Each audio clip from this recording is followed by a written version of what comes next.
All right, good morning. How are we doing? Awesome. Well, it is so great to be together with you guys this morning. My name is Hayden. I'm our worship director at this campus right now. And if you guys out in the lobby can hear me through the TV, come on in. We have an awesome just opener today for you. We have some really cool guests that we want you guys really to see in person and just be a part of this. But before we get to that, just a few announcements for you guys that we have coming up in our community. That's a really good way to get plugged in, volunteer, help out, and really just be growing in our faith together. And this first one is our marathon. So October 19th through the 21st, there is going to be a huge Detroit Hope Water Project marathon. And what we're asking from you, volunteer, go, hand out some water to those tired people that are running all that way.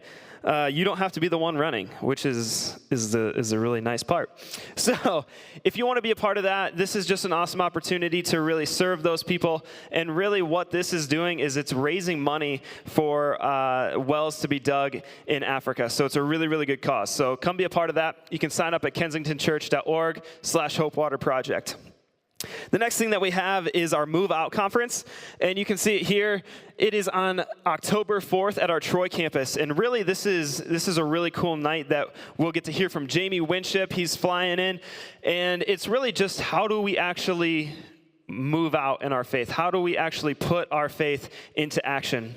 And so this is just a really cool opportunity for us to go and be inspired and be encouraged in our faith with one another. Okay. The last thing that we have is our Man Up retreat. Guys, come on. It is next weekend already, October 5th through the 7th. Get there. We have to defend the Man Up Cup. Men, where are we? Come on. Let's make some noise. Come on, guys. Man Up is coming next weekend. We get to go, have some fun, have awesome worship, hear some really cool, just some speakers, things like that. So get there, kensingtonchurch.org/manup. It's going to be awesome. There is a video for that. Check it out.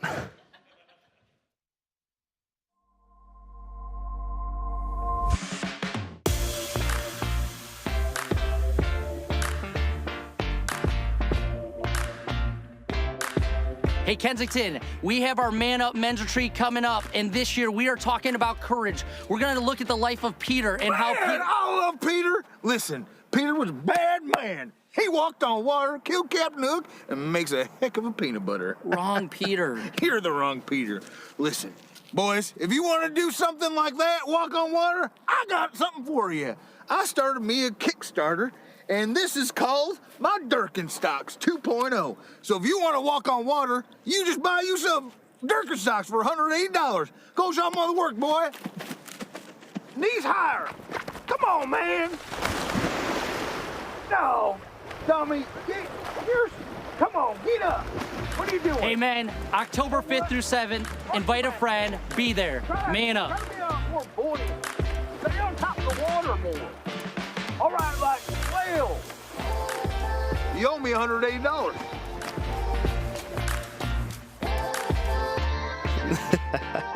There we go. So that is a little recap of what's coming up at Man Up. So guys, get to it. I know I kind of did my announcement beforehand. So guys, get to it. All right. All right. So I want to just introduce you guys. I told you guys we have something really, really cool coming up this morning. We have some awesome guests, and it's from Kaleo. And so Jill and Laura, I just want to hand it off to you guys because you guys are really hands-on with this program. Thanks, Hayden. Hey, you guys. Thanks for battling the traffic out there with Taste of Clarkston and detouring your way here. We're glad to have you. My name is Jill, and I am the discipleship director and the school partner liaison, and this is my amazing friend, Laura. Thanks. Hi, my name is Laura, and I am the Kaleo director for Clarkston. Where's Art and Tay? And Owen. Art and Tay, come on out here, guys. Come on out while Laura's talking. Come on out. All right, so if any of you don't know what Kaleo is, it's an arts program that we do here at Kensington, and we partner with Owen Elementary in Pontiac. It's about a mile south of Great Lakes Crossing on Baldwin. And today, and we do music and dance and drama. It's just an arts program that we're really fortunate to be able to do, both with our campus students as well as the Owen Elementary students in Pontiac. It's amazing. So today, we have very special guests with us. We have Art and Tay, who are amazing. They're just amazing. They are songwriters, they are rappers, amazing entertainers. All the other campuses are literally jealous Yeah. that we have Art and Tay today. They are. For So- real. That's a and true You'll statement. see why. They're killer. going, yes, they're going to be performing a song called Victory that is on the CD that just came out, and we will be having them available at the table out there. So feel free, come see me afterwards. You can, it's a suggested donation of $10. The CDs are available. They make great stocking stuffers, and they're all songs written by students, so it's amazing. This is Lena Richardson. She's going to be singing with them. She is a graduate of the Kaleo program, and we're just so excited to have them here. We also have some Owen Elementary staff members with us today. We do. That's yeah. really exciting. So it's really cool. So every single Monday, we actually go to Owen Elementary with our Clarkston campus Kaleo kids. We meet at Owen Elementary. Natasha Smith is the principal there, and the staff, they just open us with welcome arms. They open their doors for us so that we can connect and actually, the children actually inspire us more. They think that we're there for them. They're actually, we need them.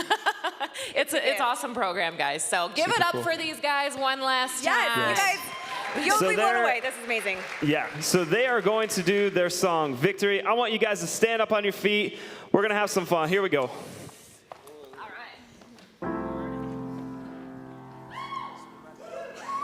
We found victory in everything we do.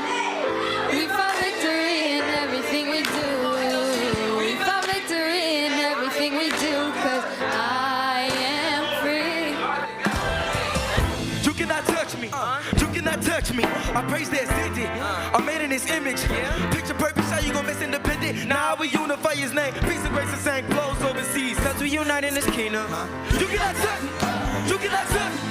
I praise that city. I'm made in His image. Picture perfect, how you gon' miss independent? Now we unify His name. Peace and grace and same flows overseas. 'Cause when you bang in His kingdom, brings life to the wicked. I challenge the dirty city. You can live in the shadows, but just know if I get close, I can see through your tinted windows. Commit to the spirit, He care my insecure feelings. You cannot touch me. My faith is untouchable, love unconditional, muscle and real on my life. It's one into Christ, like I'm living the prayer. Tell them you cannot touch us. We found victory in everything we do. We found victory in everything we do. We found victory in everything we do. I am free. We found victory in everything we do. We found victory in everything we do. We found victory in everything we do. I am free. Who could be the leader of it? My God. Who can only see us through it? My God. Who can be more powerful than my God? Who beat the grave? Only my God. Help me walk, God. Help me talk, God. Help me right, God. My sight, God. Gave us life, so you won't take no lies. The unbible price of paid by my God. Like, spirit is strong, but you know the body is weak. No care if you notice in me. Notice the beat, 'cause we standing over defeat. I used to be under the law, but now I'm under the faith. Could have been dead and gone. The Son of Man took on my place. Hold up. You are the door, you are the way, you are the word. True front, true turn that the love can't be stopped. And the ones for the trap, my God, got the keys to the lock. Who can be the leader of my God? Who can only see us through it? My God. Who can be more powerful than my God? Who beat the grave? Only my God. We found victory in everything we do. We found victory in everything we do. We found victory in everything we do. I am free. We found victory in everything we do. Oh yeah. We found victory in everything we do. We found victory in everything we do. I am free. Throughout every dark road, every crossroad, ever lost you thought we see grace and peace throughout His kingdom. Let us sing that Him it's victory. Put your hands up, come on. Throughout every dark road, every crossroad, ever lost you thought we see grace and peace throughout His kingdom. Let us sing that. Come on. In Him is victory. 1, 2, 3, let's go. We find victory in everything we do. We find victory in everything we do. We find victory in everything we do. I am free. We find victory in everything.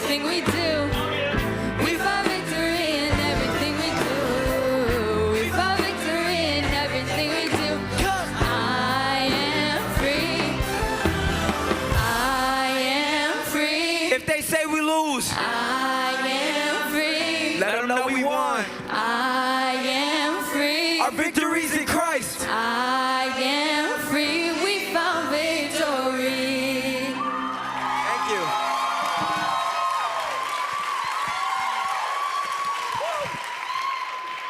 Oh my goodness, dude.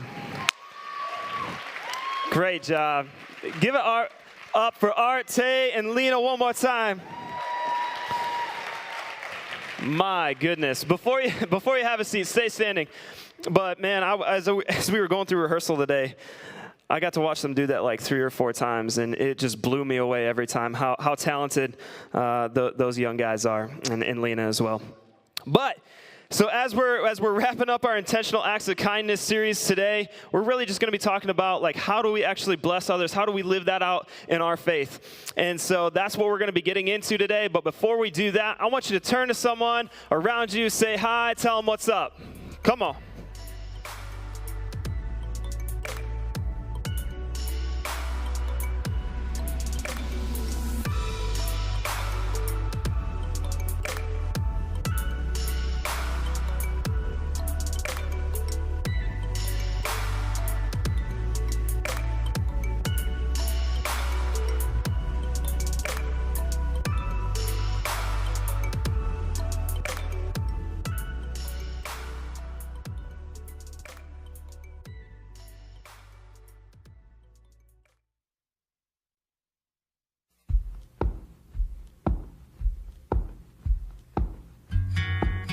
Rosa Parks refused to give up her seat on a bus in Montgomery, Alabama, and started a mass protest which led to the end of segregation on public transport.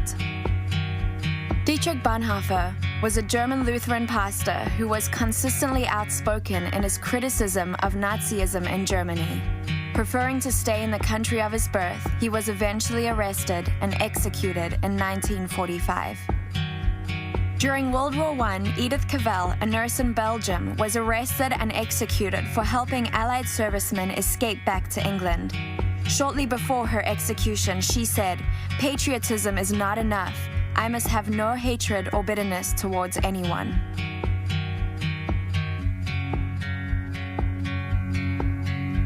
And he climbs on up the hill, on the rock on which he stands. He looks back at the crowd, he looks down at his hands, and he says, "I am a difference maker. Oh, I am a difference maker. Oh, I am the only one that speaks to him. And I am the friendliest of friends of God."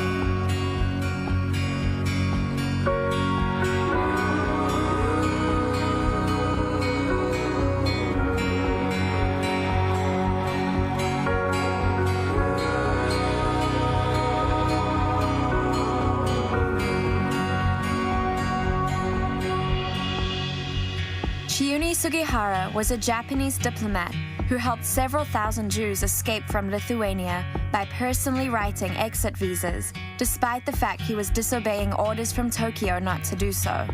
It is estimated that 6,000 Jews were able to escape from Lithuania and avoid the Holocaust. William Tyndale translated the Bible into English, which at the time was forbidden.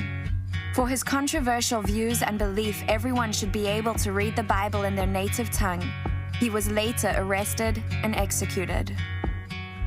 Nelson Mandela had the courage to fight against the unjust system of apartheid in South Africa. For his political activities, he was sentenced to 20 years in prison. He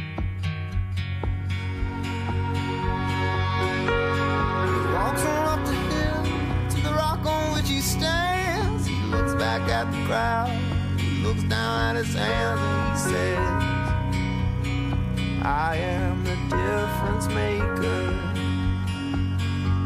Oh, I am the difference maker. Oh, I am the only one that speaks to him. I am the friendliest of friends of God."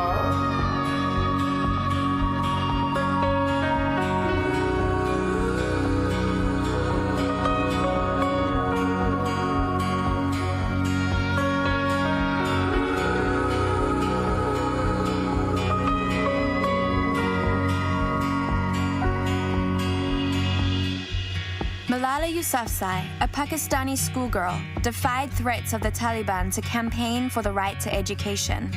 She survived being shot in the head by the Taliban and has become a global advocate for human rights, women's rights, and the right to education. Maximilian Kolbe was a Polish Franciscan priest. During the Polish occupation, he was arrested twice by the Nazis, but continued to offer shelter to the Jews and Polish refugees. In 1941, he was sent to Auschwitz concentration camp, where he volunteered to take the place of a man condemned to death, showing great courage, faith, and dignity.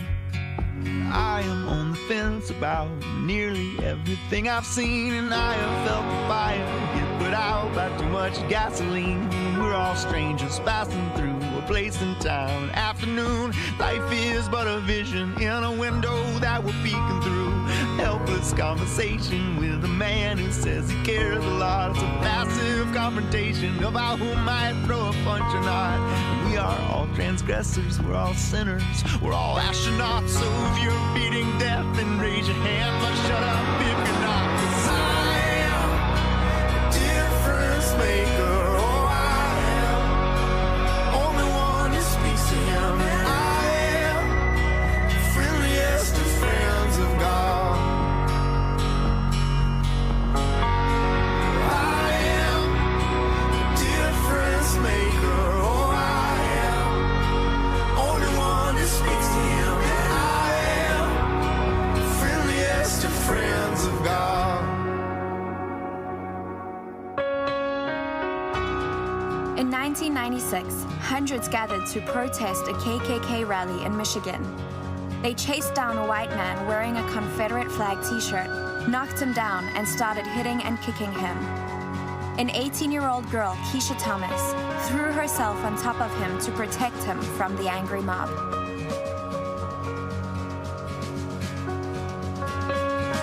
I am a difference maker. Oh, I am only one who speaks to him. And I am the friendliest of friends of God. I am a difference maker. Oh, I am only one who speaks to him. And I am the friendliest of friends of God.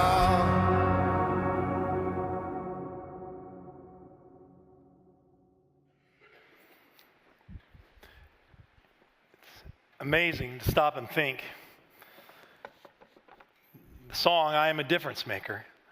It's a statement that if you can say it about yourself, then whatever your thoughts were, whatever your ambitions were, something that you saw in the world that seemed to be imbalanced, a justice that had not come to life yet, something that you jumped in the middle of, and it went from thought to action, and it equated to you becoming a difference maker.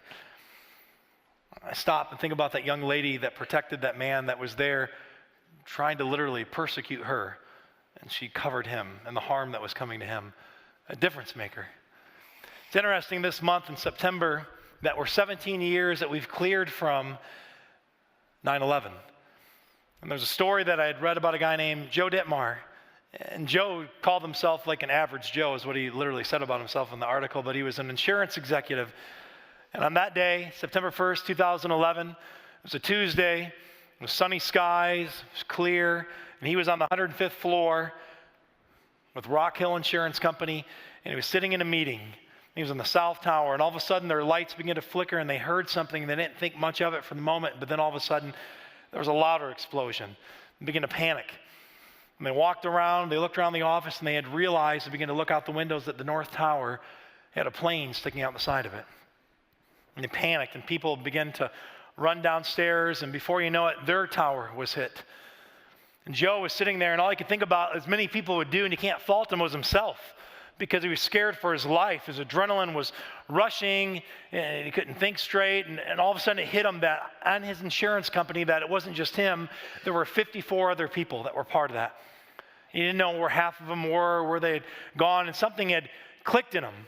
Something had hit him that when he was running down the stairs and that he had saw police officers and first responders and the look in their eyes, that they were going up, and to many of them to their fate, to their own death, to try to be a difference maker and change somebody's life, and something hit Joe, and he began to go back to the office, and he began to yell and said, "Hey, can you hear me?" And people began to hear his voice, and they began to follow him, and he just kept yelling, and then he had a small group of people, and they kept making their way down the stairs, and they'd go down the stairs, and they were panicked and nervous and afraid, but he just kept saying, "Follow my voice, and we got to stay together, and we got to move, and people were crying, and Joe said he was crying, and he was panicked, and as he looked down the floor, ladies were taking off their high heels to walk quicker on the floor. People were just nervous. People had dropped their briefcases and coats just to like get rid of additional things to hustle down these stairs, and everybody was in a panic. And when they got to the 18th floor, there was a security guard and a megaphone literally singing "God Bless America" through this, encouraging, tears come down his eyes because he cared about people and wanted them to get down the stairs.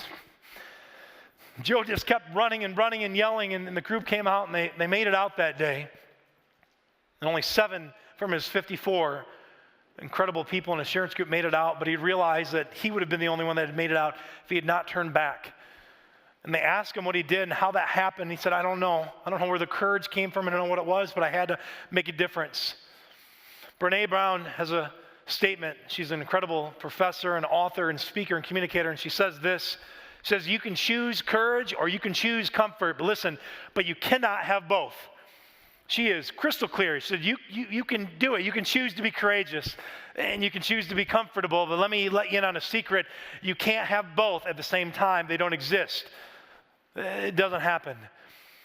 Today we're sitting here, and as we look to a world, I don't have to sit here for minutes after minute and convince you that when you look into our culture, that when you look into our nation that's polarized at the moment, and when you look across the world itself and you see the catastrophes that take place. Look at Indonesia, almost 500 people have been killed from this tsunami. All these things that are going on, and you stop and you think about it, is there a need for difference makers, more first responders, more people to step in the mess in the middle of it? Yeah. But the question isn't that. The question is saying, like the song was singing, am I a difference maker? Could I be that? And for many of us, if we're honest, we might stop and say, I don't know. I don't know if I could be that. Here's the good news for us. Jesus believed totally otherwise. He believed that you and I are difference makers. So he was the greatest difference maker to ever live. And what's fantastic about him is that he invited others to come along this journey with him. It wasn't like this exclusive right that he held to himself and kept to his chest and kept the cards close. He said, no, what I'm going to do, you're going to do too. What I have been part of, you're going to be part of. But he even made the statement, even greater. He said, you're going to be part of even greater things than I'm doing. This is wild to stop and think about. And for us today, the question is, if we've been talking about intentional acts of kindness, and the videos we've seen, the moments we've had, they've been spectacular. They really have to watch kindness and goodness and love and joy go out. It's powerful. But you know how that happens? It happens through the hands and the hearts of difference makers. Somebody actually has to be the blessing. It can't just be wishful thinking. It's actually got to be action. And so I want to take us today, and we're going to kind of pull out from a short passage about Jesus in the book of Mark. And there's Matthew, Mark, Luke, and John, and they're like really, they were his buddies, his comrades, his disciples, people that loved him, followed him, and they documented, and they wrote down incredible moments and stories about what Jesus did. And when we take it there, have you ever been to the mall, because we're, believe it or not, approaching Christmas time. Do you ever go to the mall around Christmas and then say, why did I do this? It's crazy in the mall, right? And kind of, you could kind of, whatever that feeling is to you, imagine we're going to go into this chapter, we're going to go into this story, and it's chaotic a little bit. It's pandemonium. There are thousands of people coming to hear Jesus, wanting to meet Jesus, wanting to meet his disciples, wanting to be near him because he was a difference maker, and they wanted to have a difference made in their life. Okay? And so we show up, but what we're going to learn today is we're going to watch and we're going to see 3 things that Jesus did that made him an incredible difference maker. And then after that, you're going to hear from 3 incredible difference makers, because I don't want to just talk about it. I want you to actually see from and hear people that are doing this. So here is what it picks up. The apostles gathered around Jesus and reported to him all they had done. Then because so many people were coming and going that they did not even have a chance to eat, he said to them, come with me by yourselves to a quiet place and we'll get some rest. This sounded good to them. And so they went away by themselves in a boat to a solitary place. But many who saw them leaving recognized them, said, hey, I know you, and ran on foot from all the towns and got there ahead of them. When Jesus landed and saw a large crowd, he had compassion on them because they were like sheep without a shepherd. He knew them. So he began teaching them many things. And by this time, it was late in the day. So his disciples came to him and said, "This is a remote place," they said, "and it's already very late. Send the people away so they can go to the surrounding countryside and villages and buy themselves something. Send them away to McDonald's, to Taco Bell, to wherever, if they're fortunate, Honcho, you know what I mean? Send them away. If you're a fan, not there, a Union maybe, come on, wood shop, give me a bone, you know, do you like any of these restaurants? Like, send them away, okay? Right, and do that. But Jesus answered, he answered and he said, you give them something to eat. You do that. You provide something to eat for them. And they said to him, they probably said to them, "Are you crazy?" They said to them, "That would take half a year's wages. Are we to go and spend that much on bread and give it to them to eat? How many loaves do you have?" he asked. They're thinking, Jesus, thousands of people. They don't know, how many loaves do you got? Oh, good question, Jesus. I always keep an extra, amount of food for 10,000 people on hand, right? It's like, no, that's not going on. And when they had found out, they said, 5 loaves of bread and 2 fish. 5 loaves, 2 fish. Not 2,000 pounds of fish, 2 fish, Jesus. Then Jesus Jesus is like in the story acting as if God's with him or something. I don't know what this deal is, Jesus directed them to have all the people sit down in groups on green grass. So they sat down in groups of hundreds and fifties, taking the 5 loaves and the 2 fish, and looking up to heaven, he gave thanks and broke the loaves. Then he gave them to the disciples to distribute them to the people. He also divided the 2 fish among them all. They all ate, and all were satisfied, and the disciples had picked up 12 basketfuls of broken pieces of bread and fish. And the number of men who had eaten was 5,000. Now, this story is incredible for a myriad of reasons, but number one, 5,000 men in Jewish literature, culture, and these writings really represented not just these Jewish men, but their incredible wives or partners, these incredible women that were there with them, so really 10,000. And not even that, they probably had some kids, and maybe they picked up cousins, and they had a neighbor or friend, so maybe even up to 20,000 people are there, right? When Jesus is sitting there, he's saying, when he sees them, he's moved with compassion. He says, oh my gosh, I know them. They're like sheep without a shepherd. They're lost. He wasn't insulting them. He's saying they're incredible people and they've got hurts and pains and pressures and stresses and issues and things going on. They're like you and I, right? Then he says, I want to bless them. I want to make a difference in their life, and I know they're hungry. We got to feed them. And that's when the disciples are like, are you kidding me? And all of a sudden, Jesus looks up to heaven, Hail Mary prayer, God, we got 5 loaves of bread and 2 fish. This is kind of a stretch, buddy, but if you could meet me here, right? And everybody eats, and there's 12 baskets left over, and the disciples are like, oh my gosh, how did this happen? And out of this, we're going to take today, we're going to really view 3 things that Jesus did, 3 things that difference makers do, okay?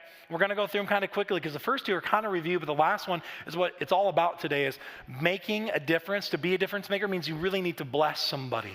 You need to bless them. You need to impact their life. You need to serve them, feed them, give them money. You need to help them. You need to talk to them, share their story, right? And so these things that happen, I want to take in the first one. Jesus, the first thing he did, and the disciples are watching because he wants them to become, like he wants you and I to become incredible difference makers in his church. It said, when Jesus landed and saw a large crowd, he had compassion on them. He saw them. You ever stop just to see people, to look at people? There is an author, Dave Gibbons, that says that you should sometimes just try this practice of seeing people, of looking at people. You might go to Kroger and do this, and you start staring at people, and then the manager might come by, though, and say, sir, can you leave? You're scaring our customers away, And I don't mean like that, but like really look at people. And I remember Marie and I had met, and I saw her across the lobby, and I felt like it was one of those moments she was like, like her hair was doing that thing, And I was looking, and I'm like, we were looking, and she was checking me out, but we looked at each other, and I sometimes try to do that look now, and we have 3 boys running around. She's like, I don't think so, But like just looking, right? Just like peering into her eyes and looking. And Jesus, when he saw them, he really looked at them. He didn't overlook them. He looked right at them, right into their soul. He recognized them for their value. He didn't forget about them. They weren't the margin to him. They were the most important thing to them. And he looks at them, and he begins to love them, and he cares for them. And he's moved with compassion for them.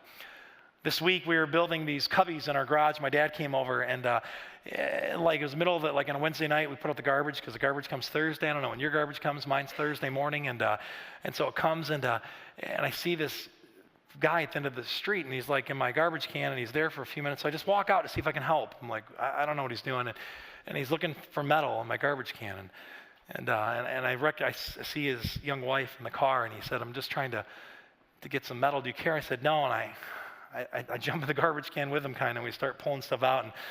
And we had a microwave that Isaac, our little one, actually was supposed to be 2 minutes for popcorn. He did 20 minutes and almost started our house on fire. And we were trying to clean it out, but I went and got that too, and I gave it to him, And he had this scooter. He had one of the boys' scooters, and he said, can I have that? My kid would love that. And I don't know what happened in my heart. I'm like, yeah, you can have that. I'm just like looking at him, and I'm looking at his wife, and they're just trying to make a difference in their life. And they work full-time jobs, he was telling me, and they do this at night. And her mom watches their kids, so they can go out on Wednesday nights and go through the garbage cans and scrap. And I just saw him, and we just talked for a minute. I walk up the driveway like in tears. My dad thinks I'm crazy because I'm always doing this stuff, And it's like, Jesus saw people that way. And the second thing he does this, he knew them. I love this because the verse says, because they were like sheep without a shepherd. He knew them. See, sheep without a shepherd, he wasn't saying they're not valuable or I'm just comparing you to a sheep. No, he's like, no. You seem lost. You seem hurt. You seem hungry. You seem hopeless. You seem out of sorts. Can I help you? He knew them very, very well. And to know people is a big deal. Like we all walk in here and we don't really truly all know each other as well as maybe we could. And it's not possible to know everybody, but it's possible to know a few, right? And some of you have great relationships, and some of you walk in here and nobody knows what's going on in your life. Some of you walk in here and you have financial stress. Some of you walk in here and you have relational stress. Some of you walk in here with stress that just is like, it's unspeakable and you can't talk about it. And Jesus, because he's God, he knows this. And so when he sees these people, he's moved with compassion because he wants to make a difference. And he knew them, and he describes them. You're as a sheep without a shepherd. I know you. I know what you're going through, and I really want to meet your needs. So he begins to teach them things, and that's why later on he wants to bless them. He wants to feed them.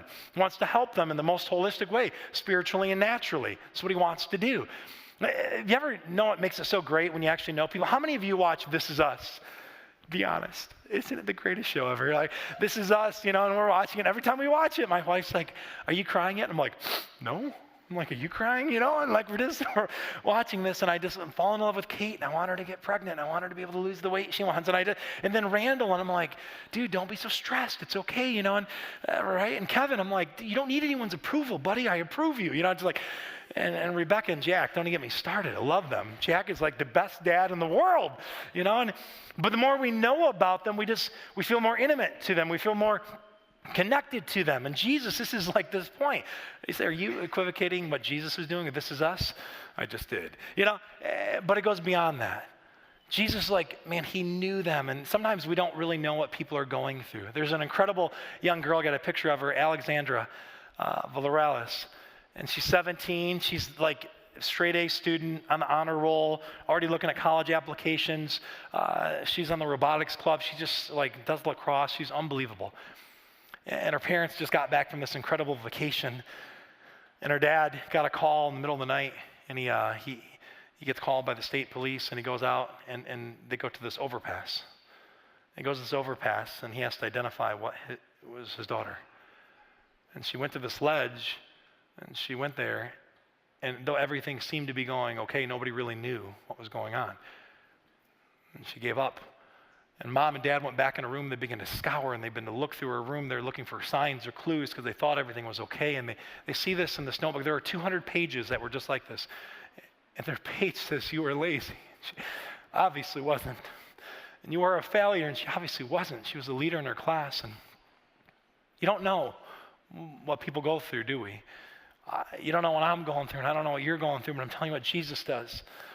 And he says to make a difference, you have to see people, and he's showing this to his disciples, and you have to know them. You have to know what people are going through. Don't just pass them by. Don't overlook them. Look at them, see them, and begin to know them and talk with them. And he says, and finally, this compassion that bubbles up, he tells the disciples, we have to bless them.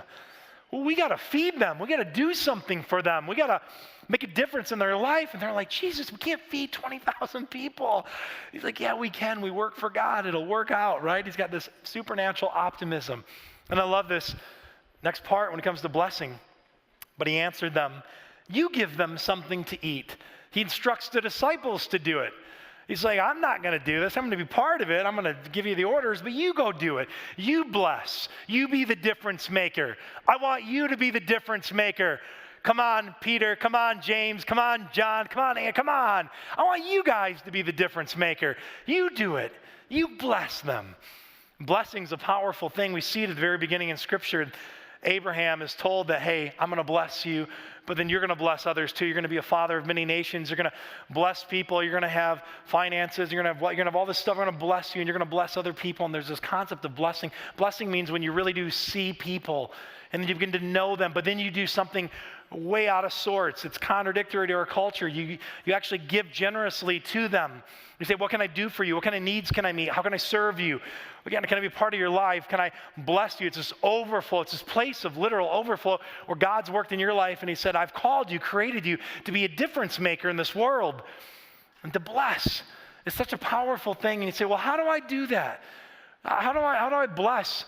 You know, like I don't have enormous amounts of money to give or all the talent in the world. Sometimes it's just what's in your hand.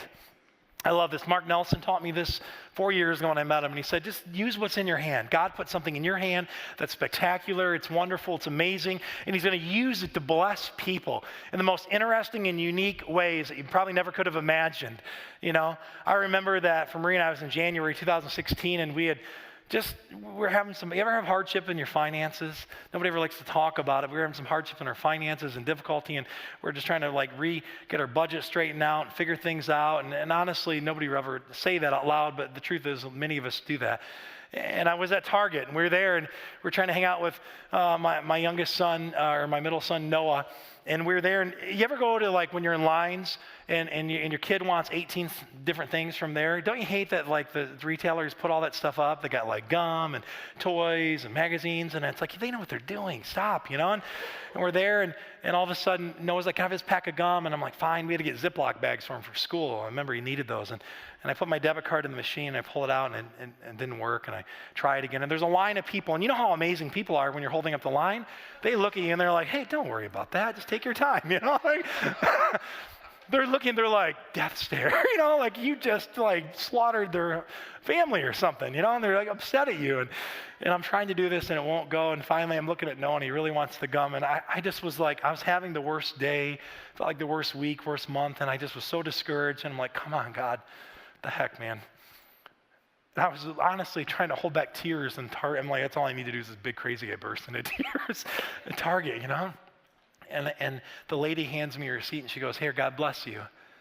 And I said, what do you mean?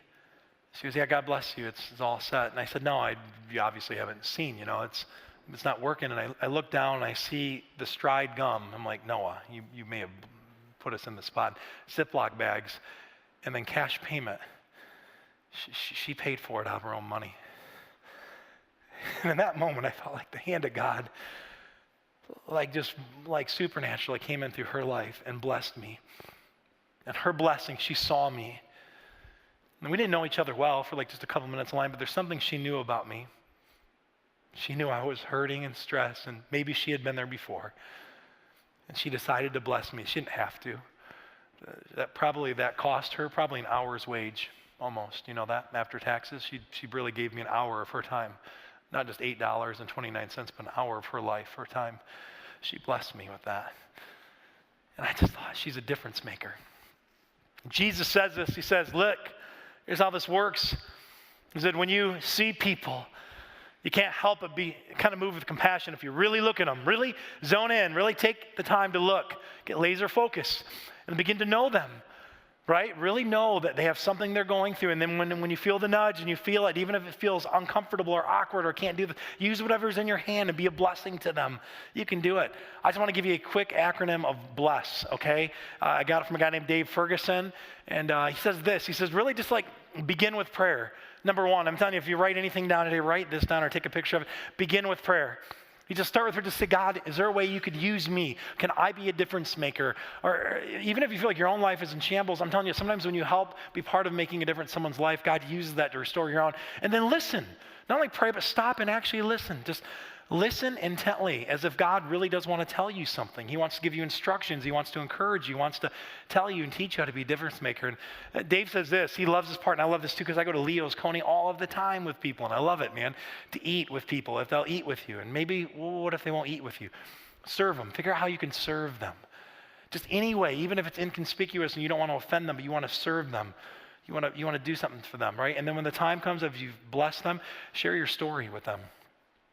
Listen to their story. And all of a sudden you get to what? Know them. And then you can be a blessing all over and over again. And their whole church does this. I love this. Bless. Everybody knows it. Everybody's been practicing it. And he said it's been radically changing their community. It's this unbelievable thing. And today I want to show you not just the disciples that were difference makers, or Jesus is a difference maker, but I want to introduce you some real life difference makers here that are today with us. And so I'd like to invite you guys up. Natasha, I'd love for you to come up, and Lindsay and Greg, if you guys come up. And do me a favor, and again, give them a big hand, and I'm going to introduce them who they are. But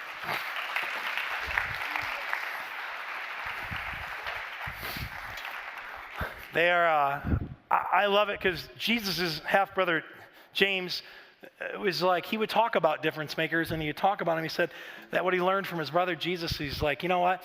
If we talk about something, talk is kind of what? Cheap after a while, but action, it's pretty powerful. And these incredible people have really you've done some amazing things. And so Greg is going over to get a mic right there, but Greg actually is the founder of Draw. It's disaster relief at work. Do you guys know what that is? Some of you know what that is. Incredible thing he did about 6 years ago, opened it up. And we can share them. Yeah, you can grab that one or not. We can share it. And so he's part of that. And they actually have, and he's going to tell you a little more about it, people are dying to know where your coffee shop is too. And you'll tell them more. So when you talk about it later, we'll kind of like bait them. And so they're going to wonder where this is. I'll bait them, yeah. Okay, there you go. So, and then we've got Lindsay Mutz, who's a friend of ours. And she works for a place called Humble Design in Pontiac. And you help kind of allow people that are transitioning, that have some been homeless or don't have any furniture or anything. And you really literally go in there for free and furnish their whole place. And so Natasha Smith is the principal and our partner over at Owen Elementary. And so give them a hand. Again, they are like difference makers. And so I want you guys to share with them. We're just really going to do two questions. And the first one is just kind of, I want you to share with them, like, what was it in your life, what happened in your life that caused you, for you, I think it was like 6 years ago, right, Greg? Yeah. To like want to start making a difference, want to be like the disciples were experiencing, that story we talked about. Like with normal storms, you see a lot of video and pictures on television of what's going on. 2011, there was a series of F5 tornadoes in Alabama. It was the largest outbreak of tornadoes in the past 30 years in the United States. And videos were just constantly on television. I just had this overwhelming, we should do something thought, but I never knew who we was or what do something meant. I just felt we should do something. And so I texted 100 friends and I said, guys, I'd like to go down and see if we can go help. Who's coming with me? And there were 12 suckers that came with me. And so we went down 4 days after tornadoes wiped out entire towns in Alabama. And we helped cut up trees that were blocking roads where people were trying to get into their neighborhoods. We helped people search through the rubble to find things that were valuable to them that maybe they lost in the storm. We helped people patch roofs and get supplies that they needed. And we were there for 5 days. And as we drove back, I just was overwhelmed with, this is where it's at. It was the biggest difference I'd ever made in anybody's life at one time. And I'm like, I got to do this. I was hooked. I volunteered a couple more times, and by the end of the year, I had quit my job. I'm like, I'm going to go into relief work, and had no plan in place. It was a great business decision. And so within 2 months, there were people who had gathered around, said, we'll donate warehouse space, we'll donate legal fees, we'll donate. 2 months later, DRAW was formed in 2012, Disaster Relief at Work. In 6 years, we've responded to about 60 natural disasters across the United States. Floods, hurricanes, tornadoes. We'll take supplies that are designated for those type of storms. We'll take volunteers to work in it. We've obviously been very busy on the East Coast after Hurricane Florence hit 2 weeks ago. In fact, our third team leaves tomorrow to go to Wilmington, which had been closed off for 2 weeks because the waters had flooded out the major interstates down there. So, and literally we have 8 people on our team. I like to have 10. If two of you want to come tomorrow, I will fly you down. I'm not even kidding. He's not kidding. This is your invite. I'm not kidding. Yes. And let me tell you, I promise you, it will be gross. It is. We are cleaning up flood stuff in flood victims' homes, so it is going to be disgusting. But I'll talk to you about that later. Also, he put in a plug for the coffee bucket. DRAW. There were times where we are short of volunteers, like we are in this one, and so we said, let's open a business, and we decided on a coffee shop where we can hire people who, as part of their job, they're on call as first responders. And so my wife and I actually invested about 40 grand of our own money without a penny coming back. It's the best kind of entrepreneurship. And all the money and the proceeds from the coffee shop support draw and all the staff are on-call first responders for after disasters. And that coffee bucket is right at our warehouse. And so we've got a nice little operations center going on. And it just keeps going. The more we step out, the more God blesses. What is it that gets us going in the morning? It's every time we do something, God goes, yep, keep going. Wow. Yep, keep going. I love it, man. Yeah. It's so good. That is off Airport Road, right? Airport Road, that's right. Airport Road. Okay, so because people have been asking me, where can we go get coffee there? And I'm like, go, because they're going to hopefully sign up too. So, Lindsay, tell us about, for you, what was it for you that maybe captured your heart, nudged you, whatever, and you're like, I want to be a difference maker in a bigger way? Well, I grew up in a family of people that love really well. And my church growing up, we did something called Love Runs. And we would get together and we would pick somebody that was kind of highlighted by the Holy Spirit, like that needed some extra love. And we would do stuff like that growing up with our friends. And there's actually, I was thinking about it, and we were living in Waterford a couple years ago. And I was coming home from a gig, I'm a singer, and I was in a gown, and I had boots in the back, it was the winter. And I was driving, trying to figure out where I was, and I saw this little grandma trying to get in her car, and there was a foot of snow. She was probably 90. And I pulled over, the Holy Spirit was like, her. And I put my boots on and my gown, and I'm cleaning, and she just looked at me, and she was like, where did you come from? Who are you? She was shocked, and I'm like, I'm just a girl that lives a couple blocks away. And that kind of impressed my heart, how my small little thing, she was blown away, where did you come from? So because my life has kind of been full of moments like that, I have a very good friend that was the director at Humble Design, and she called me because she knew I had an interior design background, and she said, we are in need of a designer. We actually have been picked up by the CW, the TV channel, to have a TV show. It's called Welcome Home. Our first episode airs next Sunday at 10:30 on the CW. Isn't this amazing, by the way? Oh my gosh. She said, well, I want you to see what we do because it's so beautiful and you can be a part of it. But she said, I want you to come and see what we do and see if you want to be a part of this. So I walked into my first home with them, saw an empty house with a woman sitting on the floor with not a thing to her name, her little girl, and they were sitting on a blanket in a very hot apartment in Detroit. And I was blown away to see the need that she had. And I went back to the warehouse and saw this huge 12,000 square feet of people's overflow, like we were saying, extra light bulbs, extra couches, blankets, pillows. And in 3 days, we met her, heard her story, and filled the home. And that changed me forever. And I thought, how can I design for unlimited funds when there's people right here that have nothing and we can love on them so well and so easily? So that was the changing moment for me. I love it. So instead of Facebook Marketplace, and I know it's a great place to do commerce, the stuff like that, bring to you Humble Design in Pontiac, yeah. So Miss Natasha. Good morning, everyone. Earlier when you asked the question, I didn't answer the first part. Yeah. It was what motivated you? Yes. And so I was raised by my grandmother, and my grandmother had a focus, and I tell my husband this all the time. She really wasn't at that time, about learning how to cook or learning how to clean a house. And her biggest thing for me was, you just need to make sure you're educated. You need to make sure you do something with your life. You'll learn how to cook. You'll learn how to clean. Yeah. My husband may say no, but it was always, you'll learn how to do that. So when that question was asked earlier, and I stated in 8th grade, it was the career week, and we were supposed to find out or list what we wanted to do. I had knew early on I wanted to be a principal. I mean, I knew that from elementary school.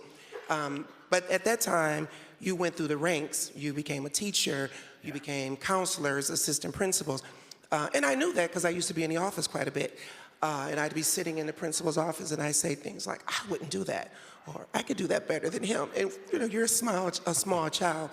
But I felt that energy, and it was more about helping others or making sure others are treated fairly or making sure that others, aren't treated unfairly because of anything. So that's why I've been doing it. And I've been in Detroit. I was in Detroit for 15 years, and then I've been in Pontiac now 9 years. And so that's how I got here. And I started off as a special education teacher for about 15 years, and I have a degree in biology. So I taught all of the biology classes for high school students at Henry Ford in Detroit. And I was picked up by the supervisors in Detroit to become a special ed supervisor. Wow. And I actually came to Pontiac for a job with young adults in the special ed program. But the program, they closed the elementary school and they moved the program into the building. And over about 2 years, I started growing the elementary program with programs and incentives and partnerships. So they asked me to take over the elementary school. And when I first came there were probably 1 teacher per grade. Yeah. And now we have 2 teachers per grade. Wow. And with my special ed background, I'm probably the 2nd largest special ed population in the district as well. Wow. So that's wild, but it's a lot. No, that's it's a lot more work. So that's how I got here. That's amazing. And I'm telling you, a huge privilege to partner with Natasha. You allow us that privilege to come in and partner with you. The work you're doing, you're a fantastic leader. I want to go back in time and have you be my principal.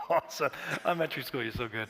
How about just as we get ready to wrap up, in just a couple sentences, just kind of share with why do you still do this? Because 6 years ago, this was amazing, you're on fire. Now you're probably scrambling sometimes at moments. So what is it? Why do you keep doing this? Maybe it's a story of a person or something. Why are you doing this?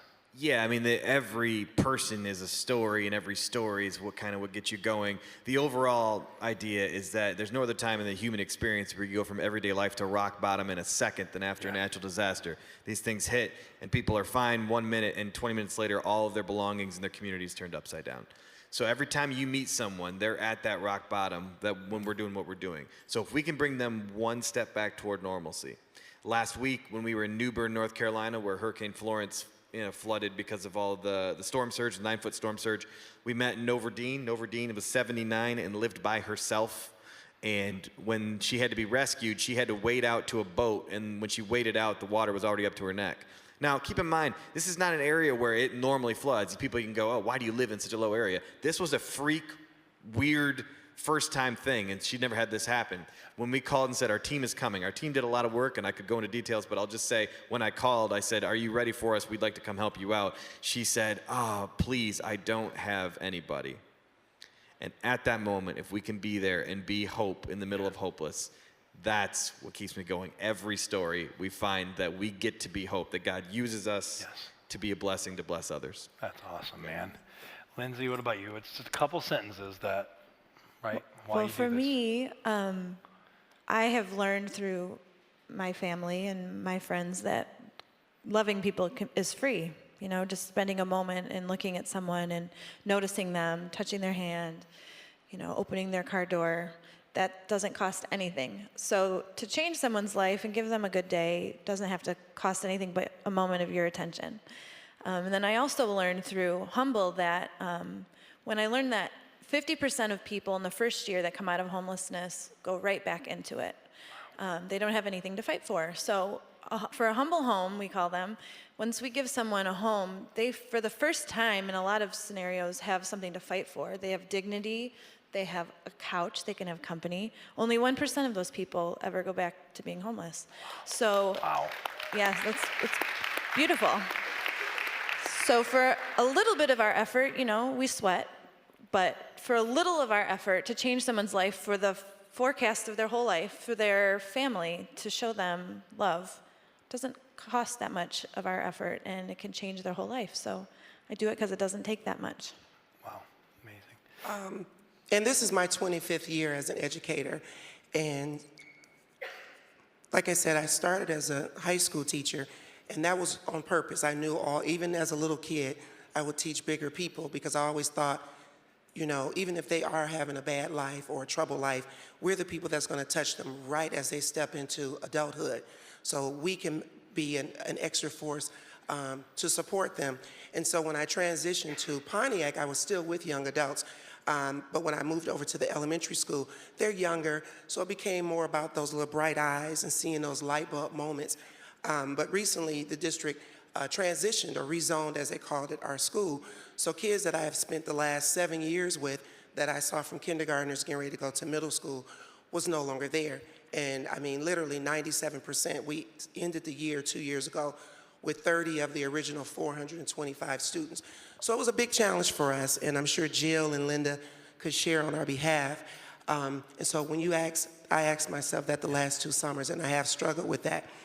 But I said, we've got a great group of teachers. We've got great partnerships, and we have a district that's trying to make a comeback. I said, so what is gonna be my vision to keep my mind right? And I know with this group of students we have, our biggest challenge is not the students, it's the parents that we have now. And so I told myself my mission this year is going to be to win over those parents, to be a success for those parents. And so we know that that can't always be through academics. Yes. So we are working weekly and monthly with our partnerships with Department of Human Services to figure out some of the ways to bring those parents in, to make them interested in us without it always being about grades and attendance and behaviors. So that's my mission, and we're gonna let the teachers work on the academic mission, and that's our goal for the rest of the year. That's an amazing goal. Wow. Yeah, I love this. You get to sit and be part. You guys are difference makers. I know what makes you indemnified as difference makers is you won't call yourself that, but you are. Thank you so much for sharing with us today. Give him a big hand for coming up here. I mean that. Remember, he needs 2 more people. Monday, he'll pay for your plane fare. You can bring Lindsay's stuff to Humble Design, and you can meet with Jill and partner with Natasha anytime. I want to ask the ushers to come forward right now. We've got a video we want to show you. We were privileged to capture some of that partnership with Miss Natasha Smith, the principal. She is a fantastic leader.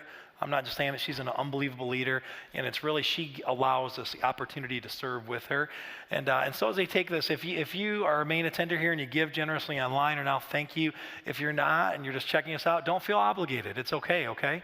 You don't need to. But as you watch this, I want you to be reminded that this is in our backyard. This is like by the mall, exit 84, go south a little bit, it's right there. You can partner and connect and be part of what we're doing with them, okay? So watch. Hey guys, my name is Jill, and one of the coolest things that I get to be a part of is School Partners. We have 11 school partners across Metro Detroit.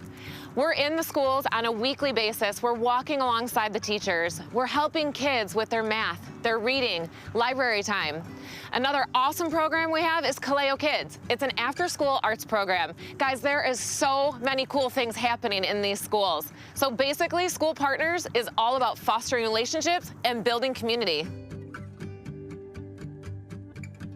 So we're standing in Owen Elementary, and my friends behind me, Mark and Linda and Laura and Haley, they're actually loading up a bunch of copy paper and gift cards that every staff member is going to receive. But it's actually not it. They're also finding out today that they are going to receive 2 welcome mats at both of their entrances. They're also going to receive a curriculum. Each teacher is going to have this curriculum. Currently, they're sharing the curriculum between classrooms. That will no longer be. They'll each have their own. And finally, they will receive a all school-wide assembly. It's all about character building and identity. You guys, I am so excited to go inside and surprise the teachers. This is awesome.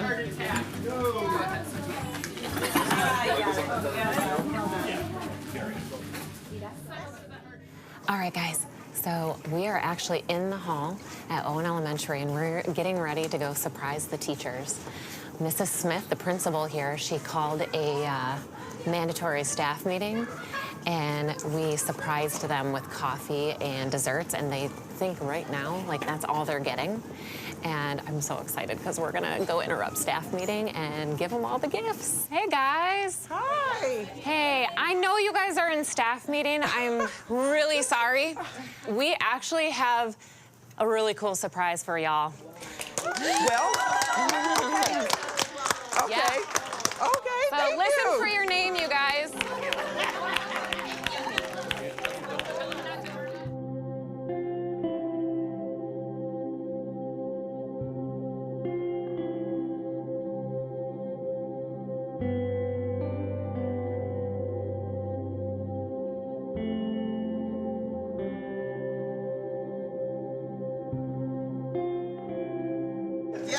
right, go ahead and open up the card and check it out.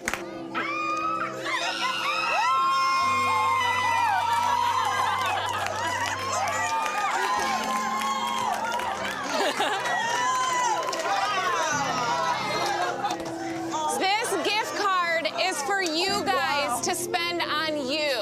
Don't spend it on your kids. Don't spend it for your classroom. Don't spend it for your boyfriend or husbands. This is for you.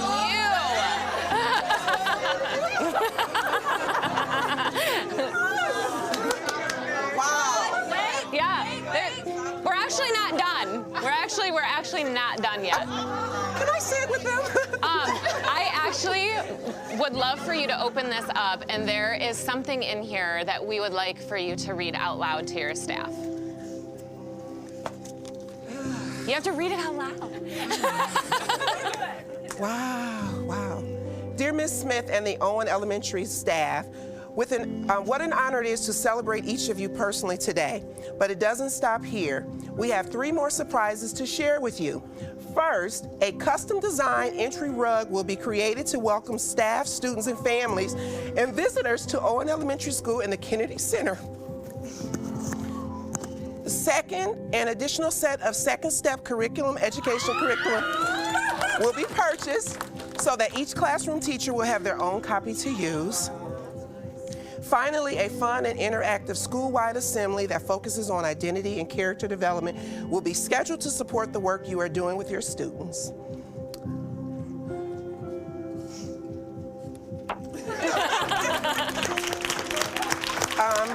Thank you again for your dedication, your commitment, and for the love you show to your own students and families each and every day. We hope that you feel encouraged, valued, and supported as you continue the important work of educating and impacting the students in your care. With much love, your friends from Kensington Community Church. Wow. Thank you so much, you guys. You guys are the ones that get the standing O. Go ahead. All right. I just want to say thank you all from the bottom of my heart. It's really touching with all the work that we do here. And we know that we appreciate it. Because, we go through so much. We take so much. And it's hard at the end of the day walking out, not thinking that you appreciate it as a teacher. From all of the things that are said to us from parents and kids, this just kind of lets us know that there's somebody out there that cares, and it just makes us want to move forward, me anyway. So thank you. Thank you. Thank you.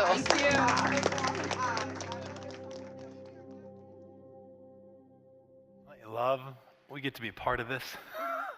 This is amazing. Thank you, Natasha, for letting us be part of your team and everything that's going on there. It means a ton. By the way, we want to let you guys know something too. Jill and them have put together, and it's called our staff partner tree. Out there, you're going to see a tree, and it's got apples all over it. And they're only going to be here for the next 2 weeks. And Natasha on there has got your staff and the incredible men and women that are there serving and loving and making a huge difference. And so we want, if it's okay with you, to be part of that and our opportunity to make a difference with you. And so I want you, when you leave this place, you feel nudged, and I'm kind of nudging you, do it, okay?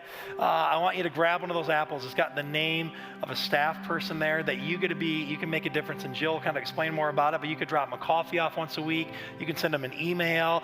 You can meet them for lunch. You can write them a note. You can do whatever, right? But you could be a difference maker, right?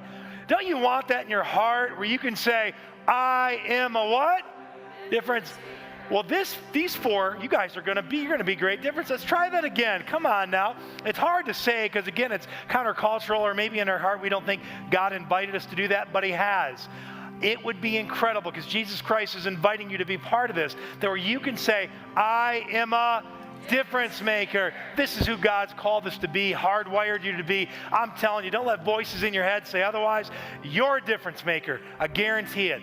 And one great step of courage, remember Brene Brown says, it takes courage when you're acting. You can't have courage. If you choose courage and you want comfort simultaneously, you can't have it. When you choose an apple, you're choosing courage. I promise. To start a new relationship, to see somebody, look in their eyes, to know them, to know what they're going through, to hear their story, and to bless them, and to watch lives transform from there.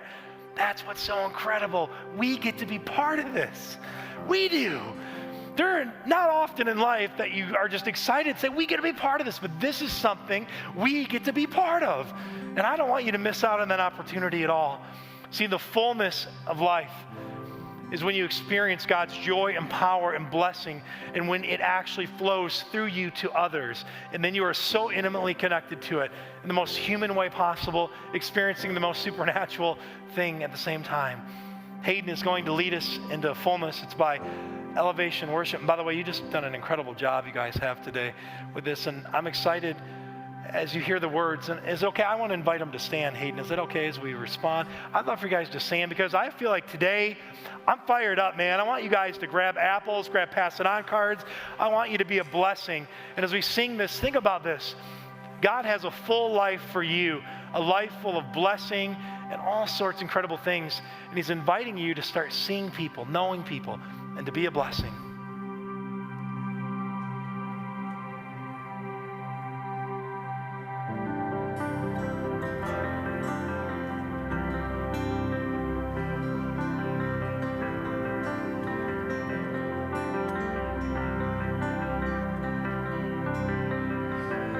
Fullness of eternal promise,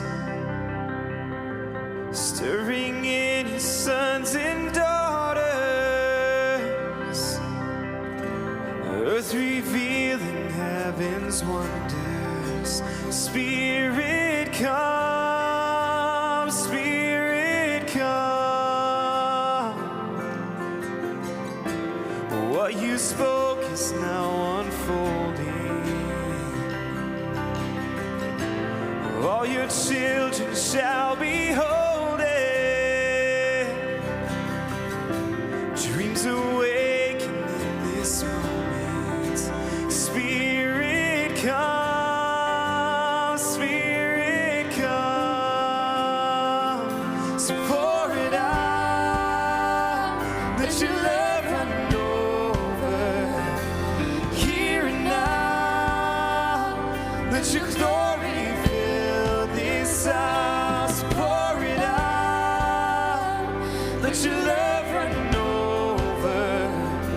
Here and now, let your glory fill this house.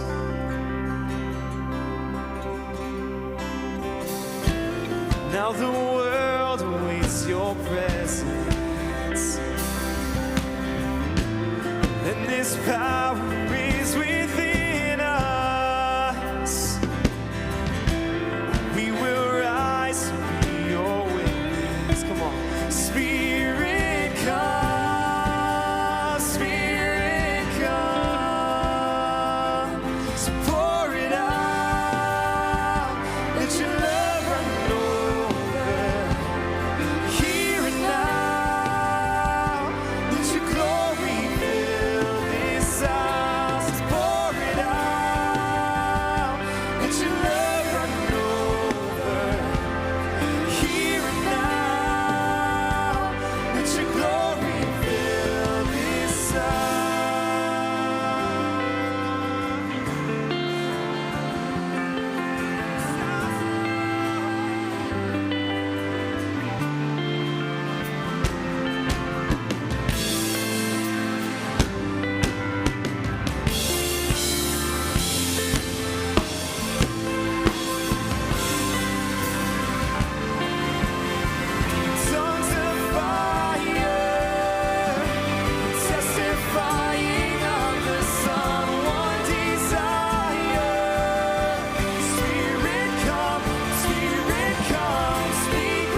as we hold to this assurance. Come on, sing it out. Spirit, come, Spirit, come, Spirit, come, Spirit, come. Pour it out, let your love run over. It's here and now, let your glory fill this house. Pour it out, let your love run over. It's here and now, let your glory fill this house.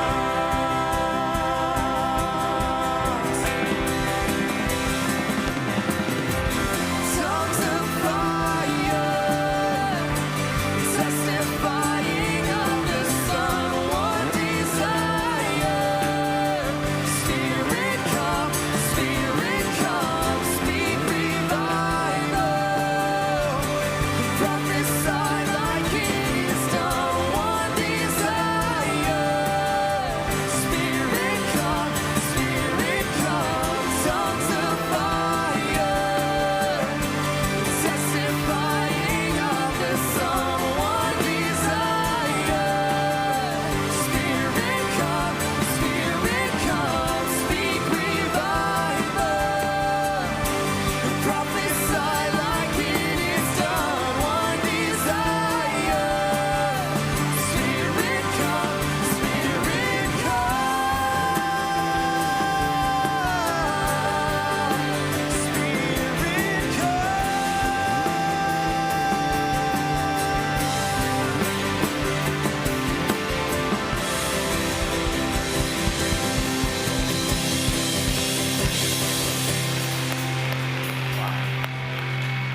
So good. And I love this.